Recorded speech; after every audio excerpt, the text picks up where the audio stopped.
Frères et sœurs, bonjour. Et j'aimerais savoir, avant de commencer, si tout le monde au fond de la salle m'entend.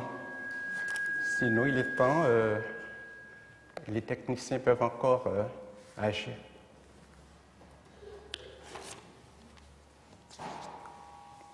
Ce que je veux vous dire, c'est que ces versets que nous venons de lire sont tirés dans un long discours de Jésus. Un discours dans lequel Jésus met en perspective les grands principes fondamentaux du royaume qu'il est venu instaurer ici-bas. Un royaume qu'il est venu instaurer pour et avec tous ceux qui veulent participer avec lui dans son œuvre d'instauration. Ce discours qui commence au premier verset de ce chapitre 12 et qui s'achève au verset 59 est précédé d'une altercation entre Jésus et les principaux chefs religieux. La nature de cette altercation, nous pouvons la lire ensemble dans Luc 11, les versets 37 à 38.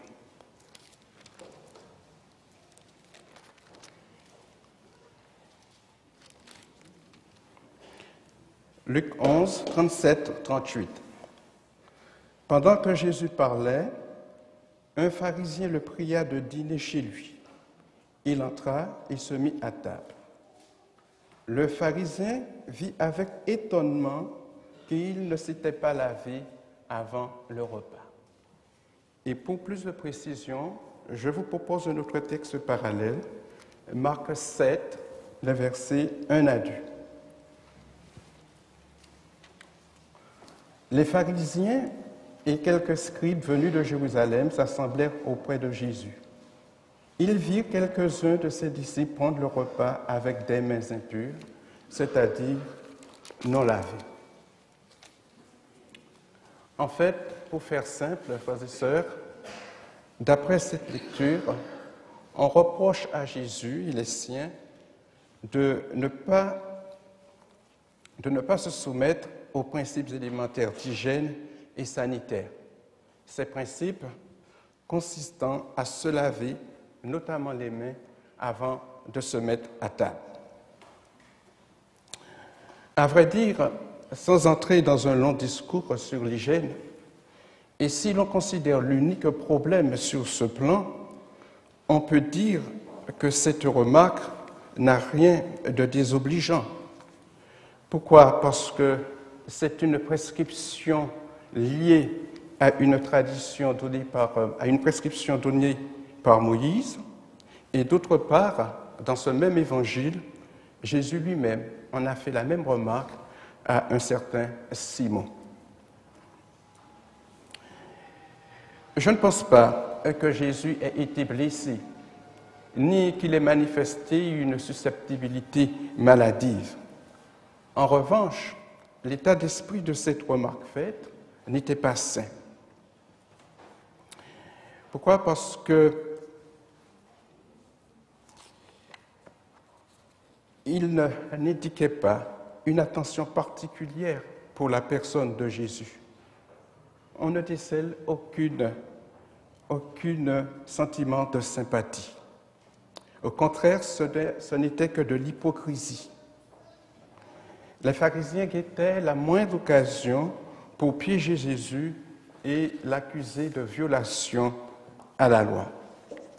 Est-il besoin de dire que ce procédé détestable aux yeux de Jésus provoque son indignation?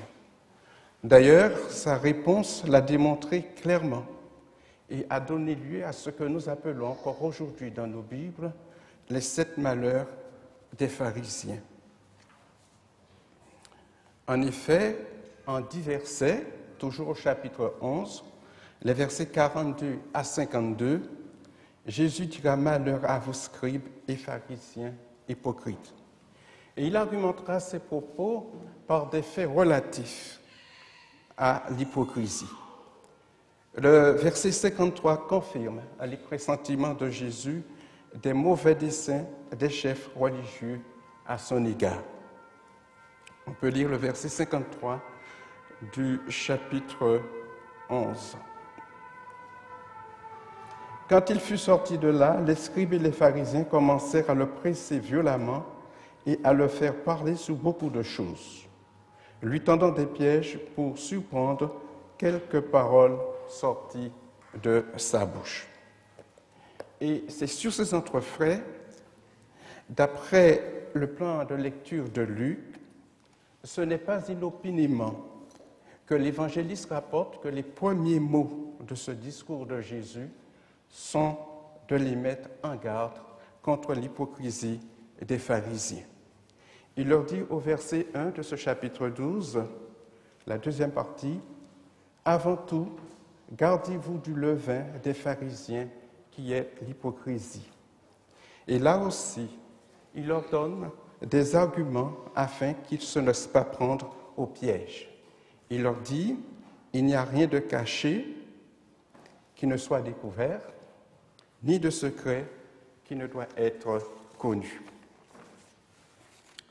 Et pour dissiper toute peur, tout comportement timoré, tout comportement de frilosité, il leur dit des paroles rassurantes du genre « Ne craignez rien, petit troupeau, car le Père sait ce dont vous avez besoin. » Et c'est ainsi que pour la première fois, dans les versets 4, que l'évangéliste souligne que c'est pour la première fois que Jésus appelle ses disciples « mes amis ». Au verset 13, Jésus est interrompu par un auditeur attentif, probablement impressionné par son enseignement et par son autorité. D'emblée, il voit en Jésus la solution à son problème, un problème d'ordre familial. Un frère qui ne veut pas partager l'héritage légué par les parents. Jésus, de son côté, connaissant les mauvais desseins des chefs religieux, avec infiniment de précautions, lui répondit « Ô homme », c'est au verset 13 de notre chapitre, « Ô homme, qui m'a établi pour être juge et pour faire votre partage. » Et puis, c'est la suite. Le plus important, c'est la suite. Jésus va d'abord amener cet homme à se remettre en question, à reconsidérer son échelle de valeur et le hisser vers l'essentiel de l'existence. Jésus lui dit au verset 15, « Gardez-vous de toute avarice. La vie d'un homme ne dépend pas de ses biens, quand bien même serait-il dans l'abondance. » Et puis, Jésus conclut cette entrevue avec la parabole du riche insensé. Et vous connaissez comment la fin de cet homme. Mais Dieu lui dit, insensé au verset 20, cette nuit même, ton âme te sera redemandée. Et ce que tu as préparé, pour qui ce sera? Après cette interruption, comme si de rien n'était, Jésus continue son discours dans les versets 22 à 32 en parlant des soucis, des inquiétudes que peuvent avoir ses disciples au sujet de leur vie. Toutes ces choses, leur dit-il, ce sont les païens qui les cherchent. Votre Père sait tout ce dont vous avez besoin. Cherchez premièrement le royaume de Dieu et toutes ces choses vous seront données.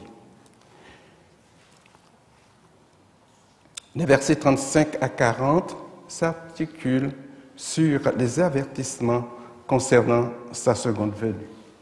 En fait, chers amis, tout ce qui précède cette partie du discours de Jésus est une demande pressante, instante à ses disciples. Jésus les invite à investir, à miser toute leur vie sur le royaume de Dieu. Dans le verset 49, il leur fait une déclaration, peut-être même confidentielle. Il leur dit, « Je suis venu jeter un feu sur la terre, qu'ai-je à désirer s'il est déjà allumé ?» C'est dire ici la ferveur, l'impatience de Jésus lui-même. Il lui tarde de voir l'évangile du salut comme un feu embraser le monde.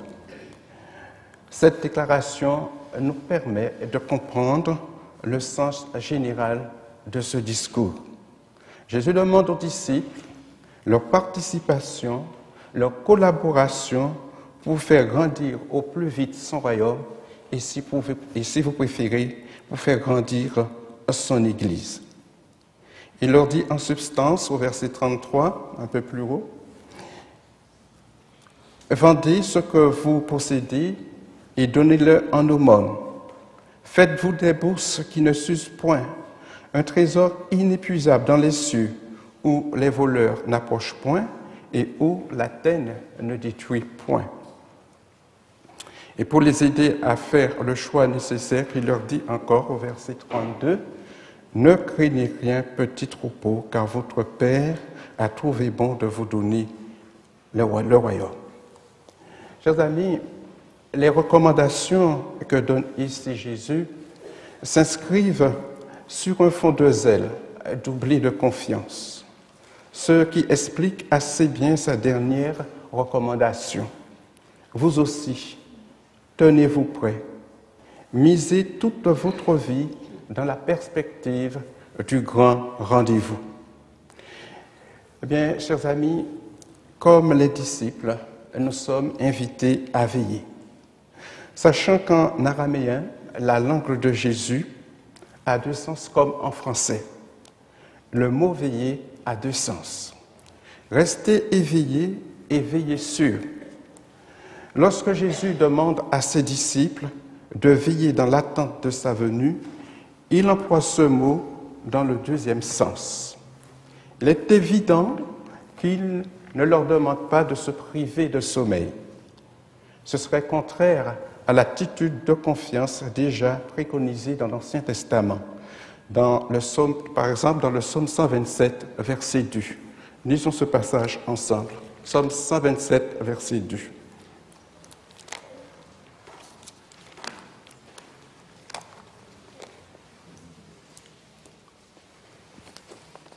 Le texte dit, « En vain, vous vous levez de bon matin, vous vous couchez tard, et vous mangez le pain de douleur.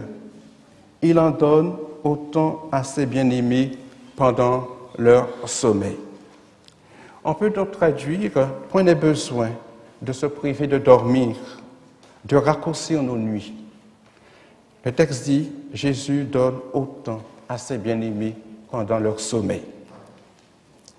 Chers amis, ce que Jésus demande aux disciples et qu'il nous demande ce matin, c'est une attitude de vigilance et de fidélité à la mission évangélique.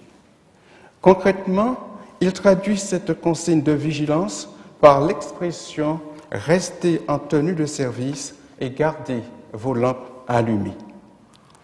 Au temps de Jésus, rester en tenue de service faisait penser au personnage du serviteur de Dieu dont parlait le prophète Ésaïe au chapitre 42, 1 à 4, et dont Jésus se l'applique lui-même. En effet, dans Marc 10, verset 45, Marc 10, 45, Jésus déclare « Marc 10, le verset 45.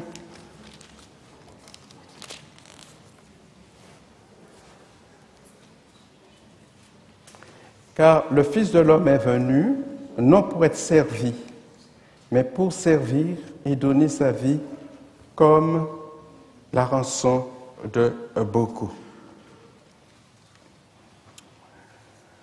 Cela signifie, chers amis, comme Jésus et à sa suite, nous sommes invités à nous mettre en tenue de service pour travailler dans le monde à la croissance de son Église. Gardons notre lampe allumée en attendant le retour de celui en qui nous espérons. Au dire des théologiens, la formule utilisée par Luc dit encore davantage dans le texte grec. Nos traducteurs ont retenu tenue de service, mais le texte original emploie l'image de la ceinture. La ceinture servait à libérer les mouvements en serrant la tunique qui était large à la taille. On mettait la ceinture dans deux circonstances, pour voyager et pour travailler. Si pour nous cela n'a l'air de rien, mais pour un juif, la ceinture évoque forcément la sortie d'Égypte, d'Exode 11, celle qui a vu la libération du peuple fuyant l'esclavage de l'Égypte. Ils étaient partis, la ceinture aux reins et les sandales aux pieds.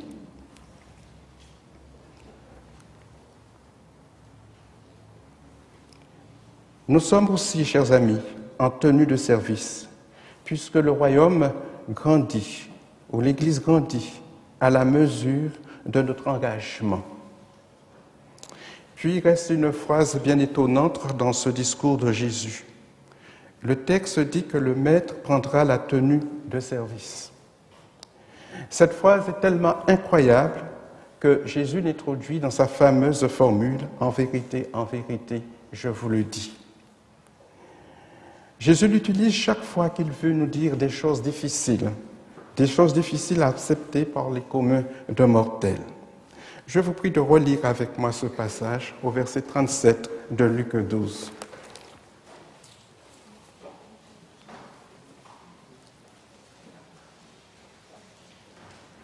Heureux ces serviteurs que le maître à son arrivée trouvera veillant.